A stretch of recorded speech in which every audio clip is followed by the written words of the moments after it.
Good morning, everyone. We start this amazing day trip at Orlando International Airport, also known as MCO, where I'll be flying to Houston George Bush Airport on United Airlines on board their Boeing 737 MAX 9.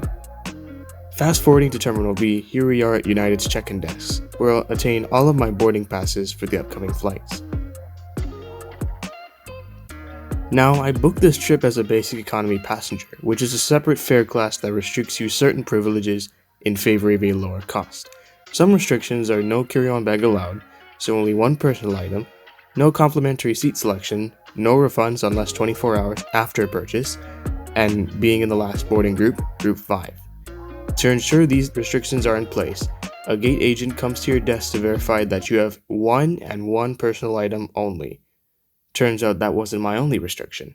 So if you're flying on a basic economy ticket, you're gonna have to follow the personal item. So for example, 9 by 10 by 17 inches, you can get something like this and just slap it in there. Okay, so just entering into security, gates 1 through 59 because United's 30 through 59. Okay, so I just re-cleared security right there. It wasn't too busy, about 5 to 10 minutes wait. And I'm heading towards the APM, gates 30 through 59. APM arrives every 4 minutes. So Spirit, American, and United fly out of this airside. So pretty interesting. So this APM on the left-hand side just left. So I'm waiting for the one on the right, which is actually coming right now. So see you at the airside.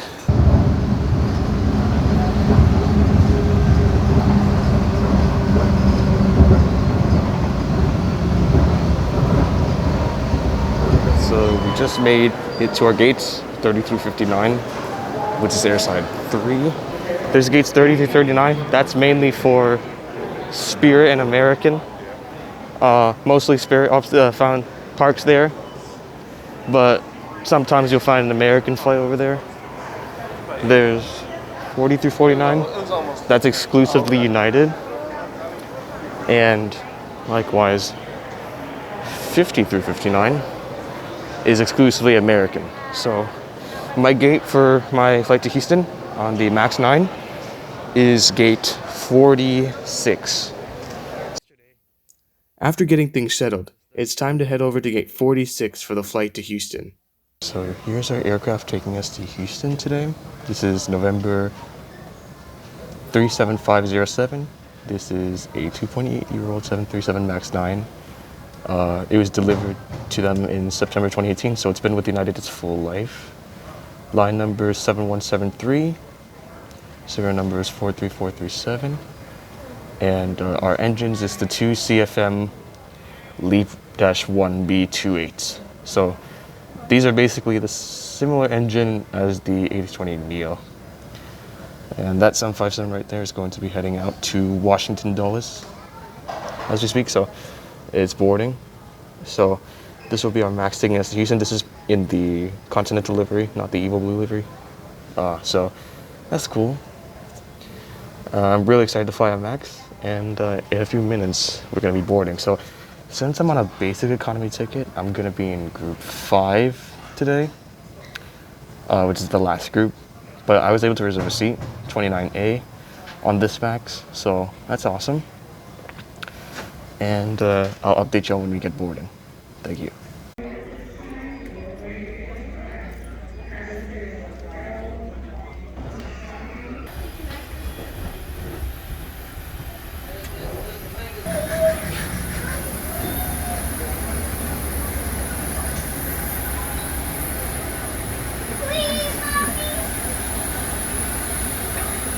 Let's go. Hey, thank you.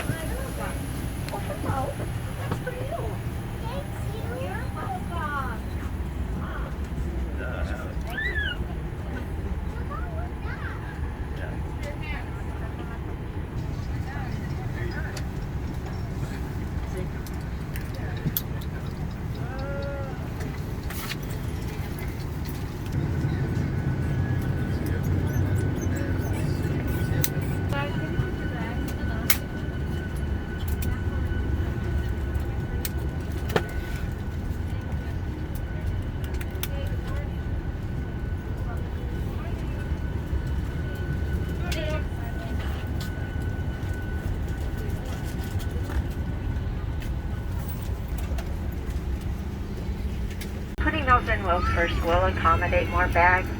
If you are seated in an exit row, please review the exit row responsibilities on the safety card.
left Florida. We're on our way to Texas.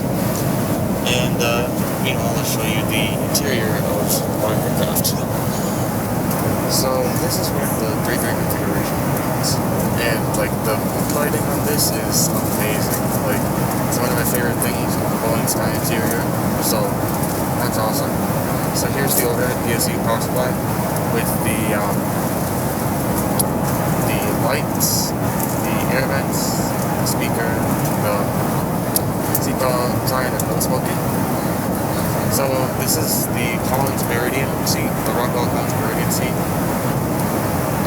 This is what the seat looks like up front.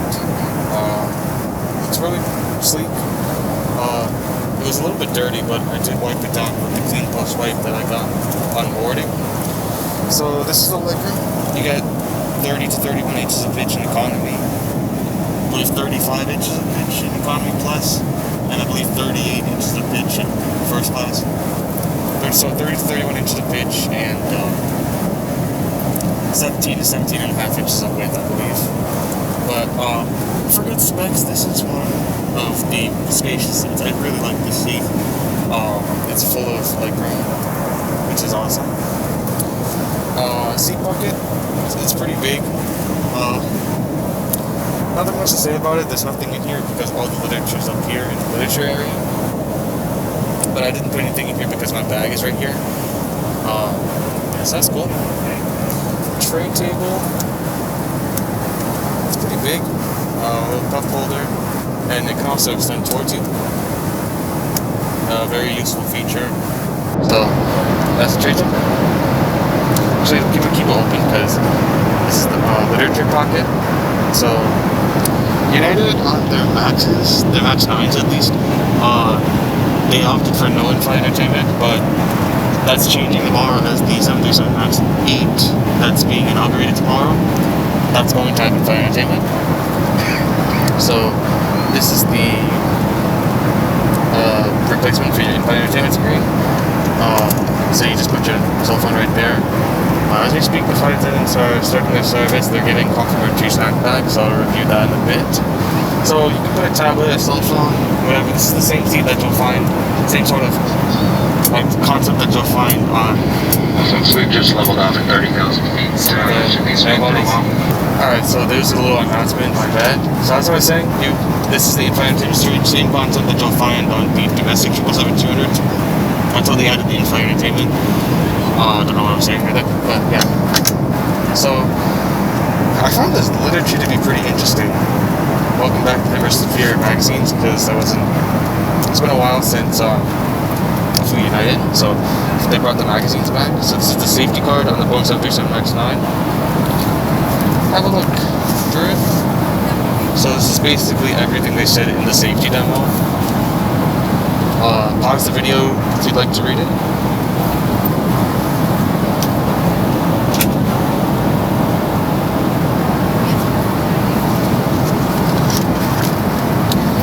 Basically the same thing right here.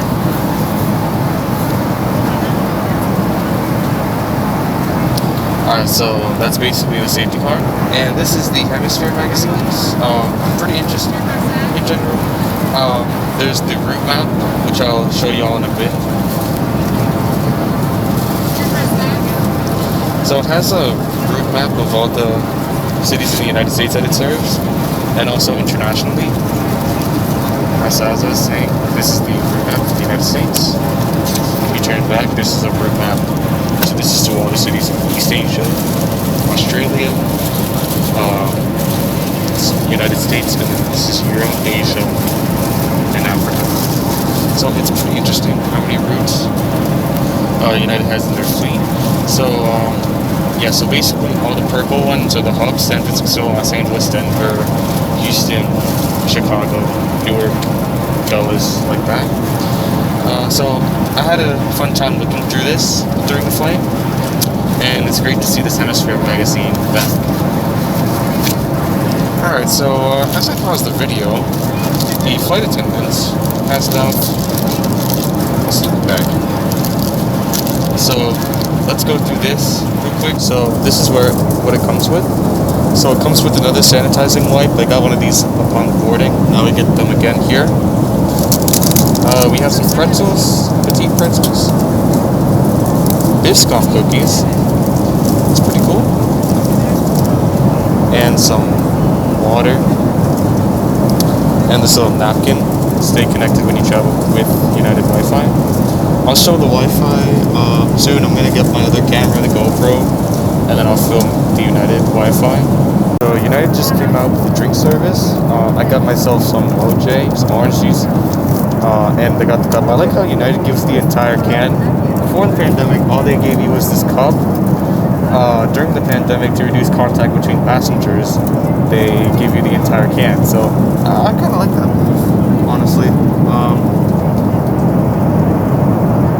So yeah. Okay, so the seat itself is actually pretty comfortable. At the bottom, it's pretty good. It's decent. Not much padding though. This is where it's not too decent right here, so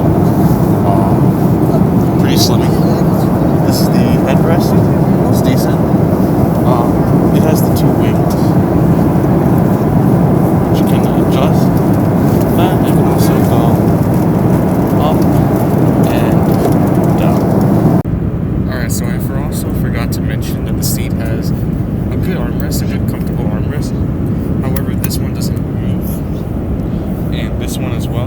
also has this recline button, and you just press on it.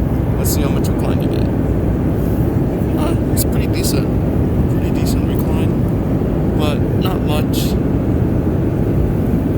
But I think it'll do. So yeah, that's pretty much it with the seat. Alright, so should you need the Wi-Fi, I'm going to show you how to connect to the Wi-Fi. So what you should do is go to your settings, and there's a setting called United _ Wi-Fi. You basically connect onto this. So this is what it looks like. This is the entertainment screen. So as you see, there's a lot of movies and TV shows that you can choose from, and even for the little kids, there's a lot like comedy, drama, lifestyle, documentaries, and videos, kids relaxation. There's even live TV, I believe. And as you see, this entertainment system, even though it's not like a personal entertainment screen, it's pretty extensive, which is something that I actually like. So keep that in mind when I'm going through the ratings of this report and finish it up. So yeah, so this is one way you could do it. And see, and it already belongs. See, MCO to IAH, landing in an hour and 2 minutes. Currently 74 degrees in Houston. And you can also purchase internet. So for choose a plan, you have basic starting at $10 or 2,000 miles. So, and there's a few more options, and these prices, in my opinion, are pretty sufficient for a 2-hour flight. So you have a full flight option, $15.99 an hour, $11.99, or 30 minutes, $10. So, and this is also equivalent to miles, so 3,200 miles, 2,400 miles, and 2,000 miles respectively. And it basically has the same thing. So if you go to entertainment, it has pretty much the same movies that I showed you on the United Airlines app. So that's pretty much entertainment. So take this and watch on.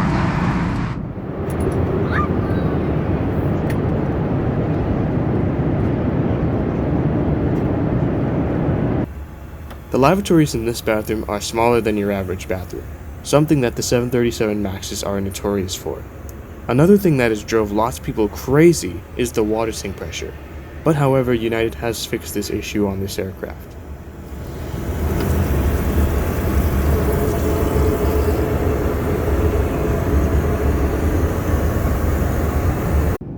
As we are approaching Houston, let's summarize the flight based off the given categories below. When it comes to the seat, I feel as if it needs some improvement, especially with padding, as it has very little of it.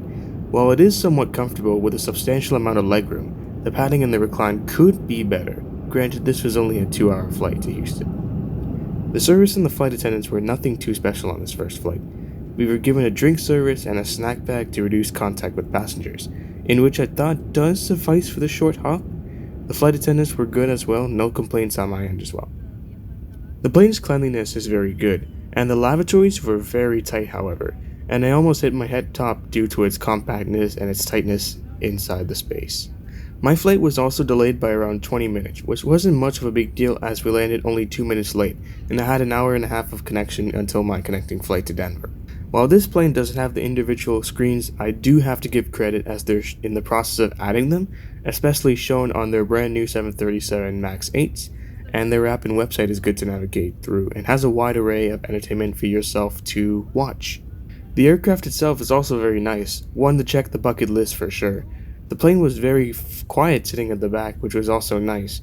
Big props to United and Boeing for ensuring safety upon flying these jets, and it's also very tech savvy with the engines and mood lighting as well.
Overall, I enjoyed this flight and would definitely recommend trying out the 737 MAX 9 in the future. And that's pretty much it for now. Thanks for watching. I again apologize for the delay in posting this because I have a bunch of schoolwork to finish. But I have a couple more interesting ones coming out very soon, which is by the way posted on my new upload schedule in the about pages at the links below.